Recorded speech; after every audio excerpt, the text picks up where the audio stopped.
Alright, here's a puzzle about a puzzle. So you have a solved Rubik's Cube. And now you're just gonna, I guess, scramble it and do some random moves. Do some more random moves, and then you solve it again. Now, what is the minimum amount of moves that it takes for you to get to this from the solved position back to the solved position? Now, there are a few rules or caveats, I guess. So you can't just simply do this. You can't just do a move and then reverse it, because that'd be too easy. So anything that's like this, U prime, is just, it's not legal. And also anything like R prime, U prime, and then U prime, U prime, anything like that, anything that's effectively a set of moves and then the reverse is not allowed. Also, stuff like U prime, D prime is not allowed. So anything like that. And also, no slice moves are allowed. We're just going to be doing outer moves. If you want to essentially do a slice move like M prime, you can basically do R prime L. And then, I guess if you wanted to do another one, you go like this. And then if you wanted to do a U-turn, so say this is like an M2, you go like that. I don't know. And also no wide moves if you want to situate a wide move. So if you want to do this, like a fat soon, you go like this.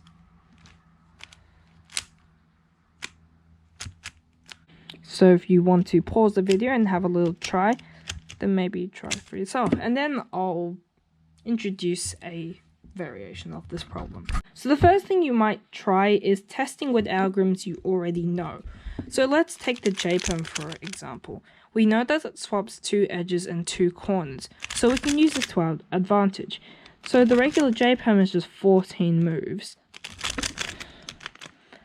And we know swapping 2 edges and then doing it again just basically makes them solve. So and the same goes for corners. So if we do the JPEM twice, we get back to a solved cube. So 14 plus 14 is 28 moves. That's pretty good, but we can do better, of course. Now, if you choose the right algorithms, basically you choose any PLL that swaps 2 edges and 2 corners or 2 whatevers. If you try hard enough, you might find a few cancellations. For example, the RPM. We're going to do this RPM algorithm. 1, 2, 3, 4, 5, 6, 7, 8, 9, 10, 11, 12, 13. Then we're going to do an RPM algorithm from this angle, but not the reverse that some people use. It's an IUD algorithm. But if you try hard enough, that will be a cancellation. So 1, 2, 3, 4, 5, 6, 7, 8, 9, 10. And then basically we're going to do R prime U2 R. But the first moves of the next RPM are R prime U2 R prime. So we can cancel 1, 2, 3, 4, 5, 6, 7, 8, 9, and then we can just go down. 10, 11, 12, 13, 14, 15, 16, 17, 18, 19, 20, 21, 22. So that's a big improvement. Okay, so you can try a bunch of things there. Maybe something like the UPerm would do well. You might find a few cancellations, but I know a better way. We're going to try experimenting with some OLLs. So, let's do a soon. Now, we want to basically undo the soon, which is do an anti-soon, but that's reversing the algorithm. However, if we just do a U2 and a Y2, well, I'll explain it later, and then do an anti-soon, we can solve it basically, which makes sense because you're only permitting the top layer and nothing else. So if you do a soon, and then basically that algorithm from the back, you will get basically a solved cube, but you have to do one more move. Now, it should be noted that a U is effectively the same thing as a U2 in this notation. So when we do a soon, U2, do a lefty back soon, U2, we get back to a solved cube. So how many moves is that? Well, a soon is 7 moves, 8, and then basically any variation. 15, 16. So you can try that with more OLLs, and you'll eventually find out that there's one of them that works really well, and that's Furrough or Furrough or Rougher, whatever you call it. Basically, this OLL or this OLL or this OLL. So basically, what you want to do is Furrough, and then you want to do this OLL, but from, say, this angle. So if we just picture it like this, so 1, 2, 3, 4, 5, 6. So your OLL 6 move, 7, and then we do this OLL from this angle. 8, 9, 10, 11, 12, 13. And then we need one more move, so 14. So 14 moves is pretty good, but I have found 3 10 movers, which I believe are the fastest ways, but I might be mistaken. If you know anything that's faster than these, maybe comment below. Here's the first one. You're going to do this trigger, R, U, R prime, F prime. So that's 4 moves. U2, that's 5. And then you want to do that same trigger, but from the left. L prime, U prime, L, F prime. And then U2. That's 10 moves. And basically, you can do any variation of that, even this variation, where basically you do the reverse, F, R, U prime, R prime, U2, F prime, L prime, U, L prime, U2. So any variation of that is a 10 mover that will basically get you back to solved state.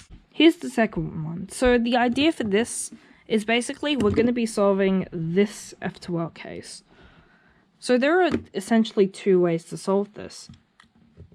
One of them is the easy way, where you basically do R, U, R prime, and then sledge. Well, actually, you could go like this, but in this case, we're going to do a sledge. Or the other way is like this. So it's basically R, B prime, R, B, R2. This is from the front angle. I'll show another angle later. So essentially, if you do this case reversed, actually it doesn't matter, but I'm just going to do this case reversed. And then you do this case, where you basically do sledge afterwards. You basically get the solved cube. Now, if we count the moves, 1, 2, 3, 4, 5, 6, 7, 8, 9, 10, 11, 12. We get 12 moves. But let me show you something. We can cancel again. So, 1, 2, 3, 4.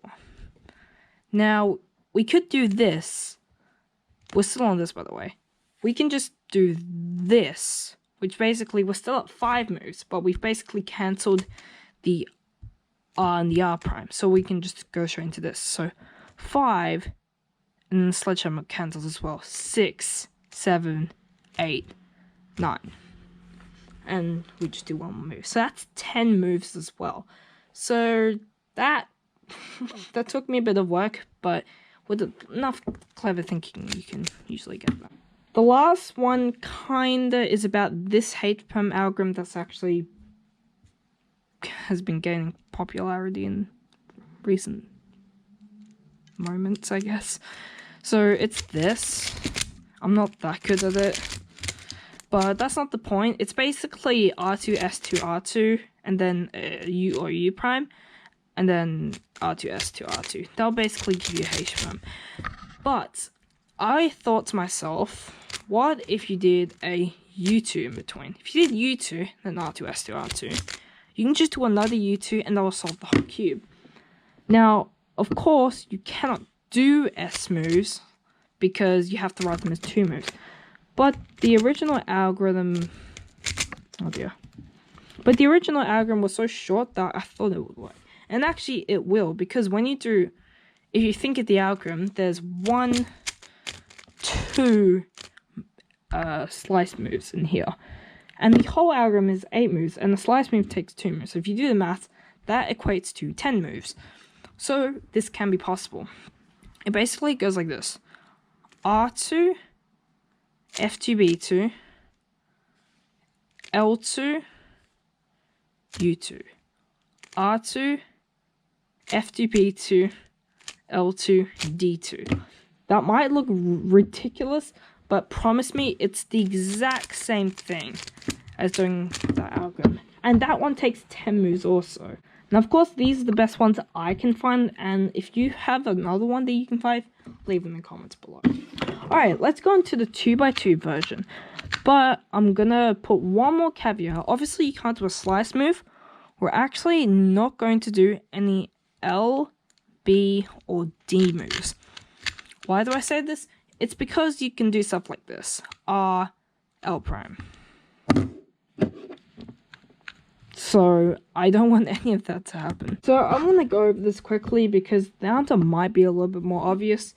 So you can basically translate 3/3 algorithms to this. So for example, the RU perm, it solves all the corners still, and this 2x2 only has corners. So we can do the U perm algorithm from here and it will work as well. So that algorithm is 11 moves.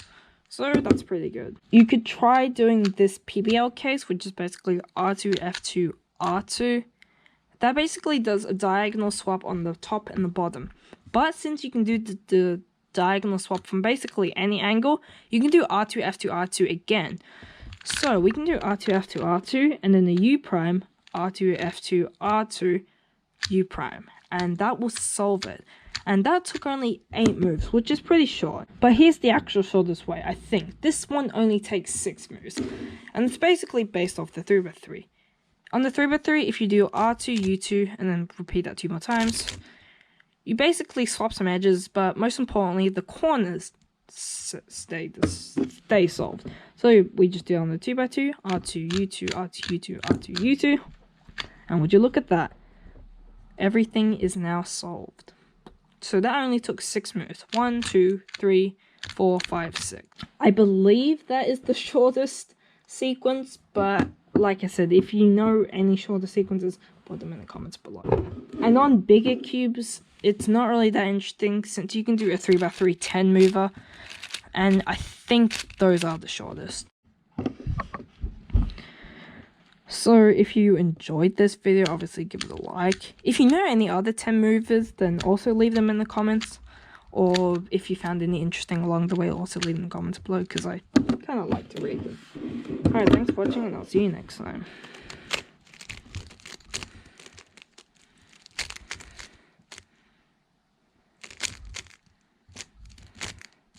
Oh no. By the way, if you want to know the shortest in time, it's this.